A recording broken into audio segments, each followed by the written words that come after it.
దేశ రాజధాని ఢిల్లీ గత కొన్ని రోజులుగా దేశం మొత్తం దృష్టిని ఆకర్షిస్తున్న ఒక భారీ విద్యార్థి ఉద్యమానికి వేదికైంది. వేలాది మంది విద్యార్థులు వీధుల్లోకి వచ్చారు. పోలీసులు భారీగా మోహరించారు. బ్యారికేడ్లు, అరెస్టులు, లాఠీ చార్జ్, ఇంటర్నెట్ పై ఆంక్షలు, విమర్శలు, దేశవ్యాప్తంగా అతిపెద్ద చర్చ జరుగుతుంది. ఇలాంటి సమయంలో ఢిల్లీ లెఫ్టినెంట్ గవర్నర్ కార్యాలయం నుంచి ఒక అధికారిక నోటిఫికేషన్ విడుదలైంది. అంతే, ఢిల్లీ పోలీస్ కమిషనర్కు నేషనల్ సెక్యూరిటీ యాక్ట్ అంటే ఎన్ఎస్ఏ కింద నిర్బంధ అధికారాలను మరోసారి పొడిగిస్తూ జారీ చేసినటువంటి ఉత్తర్వులు. అంతే, సోషల్ మీడియాలో ఒక్కసారిగా ప్రచారం మొదలైంది. విద్యార్థులపై ఎన్ఎస్ఏ ప్రయోగించబోతున్నారు, ప్రభుత్వం అత్యవసర చర్యలకు సిద్ధమైంది, నిరసనలు అణిచివేయడానికి ఈ ఉత్తర్వులు అంటూ అనేక పోస్టులు వైరల్ అయ్యాయి. మరోవైపు అర్ధరాత్రి విడుదలైన నరేంద్ర మోదీ వీడియోలో కూడా కేబినెట్ సంచలన నిర్ణయం తీసుకోబోతుంది అంటూ కూడా చేసినటువంటి వ్యాఖ్యల ఆధారితంగా ఎన్ఎస్ఏ ప్రయోగించబోతున్నారనే ప్రచారం ఊపందుకుంది. కానీ ఇక్కడే ఒక పెద్ద ప్రశ్న, ఈ ప్రచారంలో నిజమెంత? అసలు ఊహాగానం ఏంటి? అసలు ఈ నోటిఫికేషన్ అర్థం ఏంటి అనేది మనం ఈరోజు ఇన్డెప్త్గా చూసే ప్రయత్నం చేద్దాం.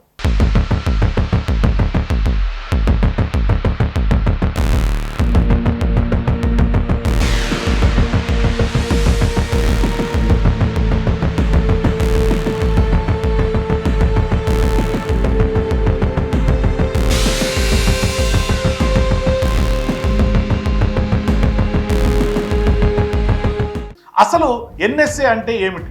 చాలా మందికి ఎన్ఎస్ఏ అంటే వాట్సాప్ మెసేజ్ల్లో కనిపించే భయంకరమైన పేరు మాత్రమే. కానీ చట్టపరంగా ఎన్ఎస్ఏని చూస్తే నేషనల్ సెక్యూరిటీ యాక్ట్ 1980 అంటే భారతదేశంలోని అత్యంత కఠినమైన ప్రివెంటివ్ డిటెన్షన్ లాస్లో ఒకటి. ఇక్కడ ఒక విషయం గుర్తుంచుకోవాలి, సాధారణంగా ఐపీఎస్ కానీ బిఎన్ఎస్ కానీ ఒక నేరం జరిగిన తర్వాత కేసు నమోదు చేస్తారు, కోర్టు విచారణ జరుగుతుంది, సాక్ష్యాలు పరిశీలిస్తారు, తర్వాత శిక్ష పడుతుంది. కానీ ఎన్ఎస్ఏ అలా కాదు.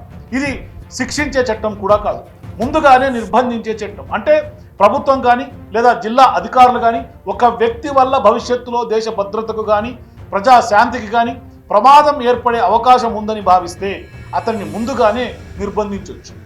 అయితే ఎన్ఎస్ఏలో డిటెన్షన్ ఎలా ఉంటుంది అనేది కూడా ఒకసారి మనం తెలుసుకోవాలి.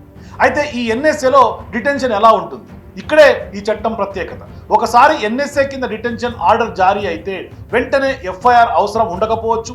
సాధారణ క్రిమినల్గా ట్రయల్ లాగా వెంటనే కోర్టులో విచారణ ప్రారంభం కావాల్సిన అవసరం కూడా లేదు. నిర్దిష్ట చట్టపరమైన ప్రక్రియల ప్రకారం డిటెన్షన్ అడ్వైజరీ బోర్డు సమీక్షిస్తుంది. కొన్ని పరిస్థితుల్లో గరిష్టంగా 12 నెలల వరకు నిర్బంధం కొనసాగించవచ్చు. అందుకే దేశంలో అత్యంత వివాదాస్పద చట్టాల్లో ఎన్ఎస్ఏ ఒకటి. ప్రభుత్వం చెప్తోంది దేశ భద్రత కోసం అవసరమని, మానవ హక్కుల సంస్థలు చెప్తున్నాయి ఇలాంటి చట్టాల వినియోగంలో అత్యంత ట్రాన్స్పరెంట్గా ఉండాల్సిన అవసరం ఉందని. ఇక ఎన్ఎస్ఏ వర్సెస్ యుఏపిఏ చాలా మందికి రెండింటికి ఒకటేలాగా కనిపిస్తూ ఉంటుంది. అయితే అవి పూర్తిగా వేరువేరు. ఎన్ఎస్ఏ వాస్తవానికి దేశ భద్రతకు ముప్పు కలిగించే అవకాశం ఉందని భావించి ముందస్తు నిర్బంధం చేసే చట్టం. ప్రధాన ఉద్దేశం ప్రివెంటివ్ డిటెన్షన్ మాత్రమే. అదే యుఏపిఏ అయితే ఇది terrorism, terror funding, unlawful activities లాంటి నేరాలపై కేసులు నమోదు చేసే క్రిమినల్ చట్టం. ఇందులో ఎఫ్ఐఆర్ ఉంటుంది, ఛార్జ్షీట్ ఉంటుంది, ట్రయల్ ఉంటుంది, కోర్టు విచారణ కూడా జరుగుతుంది. మరి సింపుల్గా ఎన్ఎస్ఏ ప్రమాదం జరగక ముందే నిర్బంధం, యుఏపిఏ ఉగ్రవాదం కానీ లేదంటే చట్ట వ్యతిరేక కార్యకలాపాల ఆరోపణలపై క్రిమినల్ కేసు. ఈ రెండు చట్టాలు వాస్తవానికి చాలా వేరువేరు. ఇప్పుడు అసలు వివాదం ఏంటంటే ఢిల్లీ పోలీసులు ఇక్కడ అఫీషియల్గా వాళ్ళు ఒక ప్రకటన చేశారు. వారి వాదన చాలా స్పష్టంగా కనిపిస్తుంది. ఈ నోటిఫికేషన్ విద్యార్థులకు సంబంధించినటువంటి ఉద్యమంతో సంబంధం లేదు, ఇది రొటీన్గా అడ్మినిస్ట్రేటివ్ ప్రాసెస్ మాత్రమే అని అఫీషియల్గా ఢిల్లీ పోలీసులు క్లారిటీ ఇస్తున్నారు. చాలా కాలానుగుణంగా ఇలాంటి అధికారాలకు సంబంధించిన పొడిగింపు జరుగుతూనే ఉంటుంది. ఇది పోలీసులు అధికారిక వివరణ అనేది స్పష్టంగా కనిపిస్తుంది.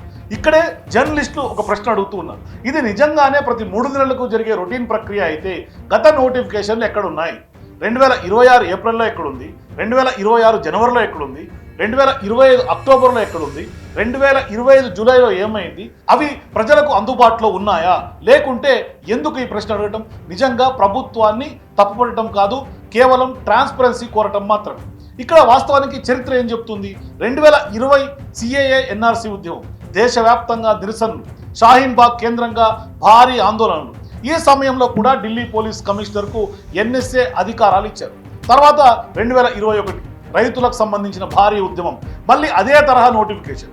ఇప్పుడు 2026 విద్యార్థుల ఉద్యమం మళ్ళీ నోటిఫికేషన్. ఇది వాస్తవానికి యాదృచ్ఛికమా లేదా కేవలం సమయస్ఫూర్తి మాత్రమేనా? దీనికి సమాధానం చెప్పేది అధికారిక రికార్డులే. ఇక్కడ ఒక విషయం చాలా స్పష్టంగా చెప్పాలి. ప్రస్తుతం విద్యార్థులపై ఎన్ఎస్ఏ నమోదు చేసినట్లు ఎలాంటి అధికారికంగా సమాచారం పోలీసులు విడుదల చేయలేదు. ఇది చాలా కీలకం. అందుకే ఎన్ఎస్ఏ పెట్టేశారు అని చెప్పడం సరికాదు, అలాగే ఎప్పటికీ పెట్టరని కూడా చెప్పడం కూడా సరికాదు. ప్రస్తుతం అధికారికంగా అలాంటి సమాచారం లేదు కాబట్టి ఇది మాత్రమే వాస్తవం. మరి ఇందులో రాజకీయ కోణం కూడా ఉంది. ఈ సమయంలో మరో విషయం కూడా దేశవ్యాప్తంగా చర్చకు దారితీస్తోంది. ఒకవైపు ప్రధాని నరేంద్ర మోదీ అర్ధరాత్రి విడుదల చేసిన వీడియోలో విద్యార్థుల అంశంపై మాట్లాడుతున్నారు.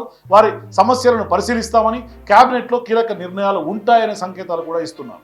మరోవైపు విద్యార్థుల నిరసనలకు నియంత్రించేందుకు భారీ పోలీస్ బందోబస్తు కొనసాగుతుంది. ఈ రెండు అంశాలు ఒకేసారి ఒకే సమయంలో చూసినప్పుడు అందుకే ప్రజల్లో ప్రశ్నలు ఉత్పన్నమవుతూ ఉన్నాయి.